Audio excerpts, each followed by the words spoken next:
നമസ്കാരം, സ്ട്രൈക്ക് ടോക്കറാണ്. ബംഗളൂരുവിൽ അതിക്രൂര മർദ്ദനത്തിനിരയായി കൊല്ലപ്പെട്ട സുനിത എന്ന മലയാളി യുവതിയുടെ മരണം വീണ്ടും ചർച്ചയാകുന്നു. മുൻ മന്ത്രി കെ.ബി. ഗണേഷ് കുമാറുമായി കൊലക്കേസ് പ്രതിക്ക് അടുത്ത ബന്ധമുണ്ടെന്ന് സുനിത നേരത്തെ വെളിപ്പെടുത്തിയിരുന്നു. കാരണവർ വധക്കേസിൽ ശിക്ഷിക്കപ്പെട്ട് ജയിലിലാകപ്പെട്ട ഷെറിനെക്കുറിച്ച് ഞെട്ടിക്കുന്ന വെളിപ്പെടുത്തലുകൾ നടത്തിയാണ് സുനിത ശ്രദ്ധ നേടുന്നത്. ഷെറിൻ ജയിലിലെ VIP തടവുകാരിയാണെന്ന് സുനിത വെളിപ്പെടുത്തിയിരുന്നു. ഷെറിന് ശിക്ഷ ഇളവ് നൽകിയ തീരുമാനത്തിന് പിന്നാലെയായിരുന്നു സുനിത വെളിപ്പെടുത്തലുമായി രംഗത്തെത്തിയത്. മുൻ ജയിൽ DIGയുമായും മന്ത്രിയുമായിരുന്ന കെ.ബി. ഗണേഷ് കുമാറുമായും ഷെറിനുണ്ടായിരുന്ന ബന്ധങ്ങളെക്കുറിച്ചായിരുന്നു സുനിതയുടെ തുറന്നുപറച്ചിൽ. 2025 ഫെബ്രുവരി 7 സുനിതയുടെ വെളിപ്പെടുത്തൽ. സുനിത വധശ്രമ കേസിൽ ശിക്ഷിക്കപ്പെട്ടാണ് ആട്ടകുളങ്ങര ജയിലിലെത്തിയത്.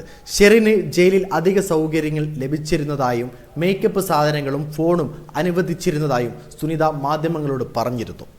ഇതുകൂടാതെ ഷെറിന്റെ ജയിൽ സുഖവാസത്തിനെതിരെ പരാതി നൽകിയതിൽ തനിക്ക് ഭീഷണി നേരിട്ടുവെന്നും സുനിത ആരോപിച്ചിരുന്നു. ഞായറാഴ്ചയായിരുന്നു ബംഗളൂരുവിൽ ലൈംഗികാതിക്രമം തടയാൻ ശ്രമിക്കുന്നതിനിടെ സുനിതയ്ക്ക് ക്രൂരമർദ്ദനമേറ്റത്. ശരീരമാസകലം പരിക്കേറ്റ സുനിതയെ വെന്റിലേറ്ററിൽ ചികിത്സയിലായിരുന്നു. ചൊവ്വാഴ്ചയായിരുന്നു അന്ത്യം. മലയാളി ദീപക് കൃഷ്ണയാണ് സുനിതയെ ക്രൂരമായി മർദ്ദിച്ച് കൊലപ്പെടുത്തിയത്. വീഡിയോ ഇഷ്ടമായി ലൈക്ക് ചെയ്യുക, നിങ്ങളുടെ അഭിപ്രായം രേഖപ്പെടുത്തുക. കൂടുതൽ വീഡിയോസുകൾക്കായി ഈ ചാനലിലൂടെ തന്നെ സബ്സ്ക്രൈബ് ചെയ്യുക. This is strike talker signing off.